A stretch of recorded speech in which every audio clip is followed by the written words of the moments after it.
আজকে ফ্যাসিস্ট হাসিনার সহযোগিতার মধ্যে সাবেক অবৈধ মন্ত্রী এবং বিভিন্ন পর্যায়ের এমপি ওয়ার্ড কাউন্সিলর সব প্রায় মোট 10 জনকে বিজ্ঞ আদালতে তদন্তকারী কর্মকর্তাগণ ঢাকা মহানগরের বিভিন্ন থানার মামলায় হত্যা প্রচেষ্টার মামলায় আজকে আদালতে উপস্থাপিত করেন। তার মধ্যে 7 জনের বিরুদ্ধে রিমান্ড প্রার্থনা করেন এবং এই 7 জনের মধ্যে অন্যান্য আসামিদের বিরুদ্ধেও বিভিন্ন মামলা তাদেরকে গ্রেপ্তার দেখানো হয়। তারপরে পরবর্তীতে বাড্ডা থানায় একটি হত্যা মামলায় 7 জনকে 7 জনের বিরুদ্ধে রিমান্ড প্রার্থনা করা হয়। তার মধ্যে আছেন সাবেক বিতর্কিত বিচারক মানিক, আর আছেন আরেকজন সাংবাদিক গোলাম সরওয়ার পিন্টু এবং সাবেক অবৈধ মন্ত্রী দীপু মনি এবং বাণিজ্য উপদেষ্টা সালমান এফ রহমান এবং সাবেক অবৈধ আইনমন্ত্রী আনিসুল হক এবং কাজী ফয়সাল ইসলাম এবং সাবেক অবৈধ ঢাকা উত্তর সিটি কর্পোরেশনের মেয়র আতিকুল ইসলাম।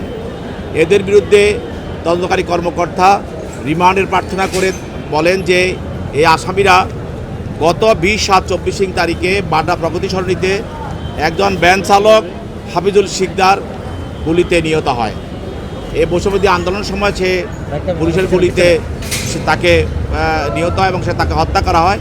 এই মামলায় এদের বিরুদ্ধে আসামিদের বিরুদ্ধে প্রাথমিক তদন্তে এই মামলার সঙ্গে জড়িত থাকার বিষয়টা তদন্তকারী কর্মকর্তা পান এবং তাদেরকে আরও জিজ্ঞাসাবাদ করার জন্য এবং এই মামলার হত্যার বিষয়টাকে আরও অধিকতর তদন্ত করা এবং অন্যান্য আসামিদেরকে চিহ্নিত করা এবং আসামিদের জড়িত থাকার বিষয়টি আরও সুনিশ্চিত করার জন্য তাদের বিরুদ্ধে 5 দিনের রিমান্ড চাওয়া হয়। বিজ্ঞ আদালত তাদের পক্ষে আইনজীবীরা ছিলেন, আইনজীবীরা রিমান্ড বাতিল করে জামিনে প্রার্থনা করেন। উভয় বক্তব্য শোনার পর বিজ্ঞ আদালত 2 দিনের রিমান্ড মঞ্জুর করে তাদেরকে তদন্তকারী কর্মকর্তার নিকট হস্তান্তর করেন। এছাড়া কয়জনকে স্বর্ণারস্ত্র দেখানো হয়? এছাড়া এই 7 জনের মধ্যে আনিসুল হক, আতিক সাহেবকেও স্বর্ণারস্ত্র করে দেওয়া হয়েছে। এছাড়াও আরও 4 জনকে কামাল আহমেদ মজুমদার তাকে 2 মামলায় এবং আনিসুল হক এবং জিয়াউল হাসানকে 1 মামলায় এবং আনিসুল হককে আরও 2 মামলায় গ্রেপ্তার দেখানো হয়েছে। আজকে দেখলাম যে অনেকগুলো কথা আপনার কামাল আহমেদ মজুমদার আদালতে বলবার চেষ্টা করেছিলেন। তিনি বলছিলেন যে তিনি একজন মুক্তিযোদ্ধা, তিনি এইসব অন্যায়ের সঙ্গে জড়িত না, তার পরিবার পালিয়ে বেড়াচ্ছে, তাকে বারবার নিয়ে রিমান্ডে নিয়ে মিথ্যা মামলা দিয়ে নির্যাতন করা হচ্ছে। কি বলেছেন আসলে? তিনি আদালতে বলতে চেয়েছেন যে আমি একজন মুক্তিযোদ্ধা এবং বলছেন যে আমি একজন ব্যবসায়ী, আমি একজন এই সরকারের এক সময় মন্ত্রী ছিলাম কিন্তু পরে আমি সরকারের বিরোধিতা করছি, এই কথাগুলি উনি বলেছেন। তো আমরা প্রসিকিউশন পক্ষ থেকে আমরা বলেছি যে উনি কোনো রাজনীতিবিদ ছিলেন না, উনি ব্যবসায়িক ছিলেন। উনি অবৈধ ব্যবসা করার জন্য এবং সরকারের কোটি কোটি টাকার রাজস্ব ফাঁকি দেওয়ার জন্য এবং সরকারি সম্পত্তি দখল করার জন্য এবং সরকারি দখল করে ব্যবসা প্রতিষ্ঠান গড়ে তোলার জন্য এবং সরকার থেকে সুবিধা নেওয়ার জন্যই উনি এ রাজনীতিতে নেমেছেন। অতএব উনি ব্যবসায়ী কথাটা ওনার বলা ঠিক না। আর উনি বলছেন আমি একটা মুক্তিযোদ্ধা।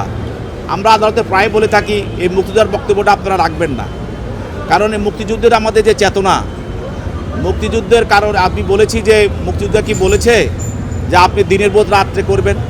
মুক্তিযোদ্ধার কি চেতনা ছিল যে আপনি কোটি কোটি টাকা বিদেশে পাচার করবেন? মুক্তিযুদ্ধের কি চেতনা এই ছিল যে আপনি রাজপথে ছাত্রদেরকে গুলি করে গণতন্ত্রের জন্য, অধিকারের জন্য, তাদের কোটা অধিকারের জন্য তাদেরকে আপনি কোটা বিরোধী অধিকারের জন্য তাদেরকে আপনি গুলি করে হত্যা করবেন? আপনারা বাংলাদেশে মুক্তিযুদ্ধের চেতনাটাকে আপনারা আওয়ামী লীগ অবৈধভাবে মুক্তিযুদ্ধ দাবিদার হয়ে এটাকে ভুলুণ্ঠিত করে দিয়েছেন এবং জনগণের কাছে আজকে মুক্তিযুদ্ধকে আপনারা হেয় করেছেন এবং এই হেয়টা করেছে আওয়ামী লীগ। এবং আমি বলছি যে আপনারা এই পরিচয়টা দিবেন না, কারণ এই পরিচয় আপনাদের কোনো এখতিয়ার নাই। এই সম্বন্ধে আমি বললাম যে আপনারা এই মুক্তিযুদ্ধকে শেষ করে দিয়েছেন, অতএব পরিচয় দিবেন না। আরেকটা কথা হলো যে উনি বলছেন যে আমি হাসিনার পক্ষে ছিলাম না, এ কথাটা আমরা বলছি উনি মিথ্যা বলেছেন। ওনার টিভি মোহনা টিভি সারাক্ষণ এই বৈষম্যবিরোধী ছাত্র আন্দোলনের বিরুদ্ধেই তাদের বক্তব্য ছিল এবং আমি বলছি যে যারা বিভিন্ন সময় হাসিনার বিরুদ্ধে কথা বলেছে তাদের হয় মন্ত্রিত্ব চলে গেছে অথবা তারা জেলে গেছে। তা আপনি তো কোনো জেলে যান নাই বা আপনার এই প্রতিবাদ বাংলাদেশের কেউ কোনো পত্রপত্রিকা বা মিডিয়াতে কেউ দেখে নাই। অতএব এগুলি আপনি আদালতে মিথ্যা বলছেন।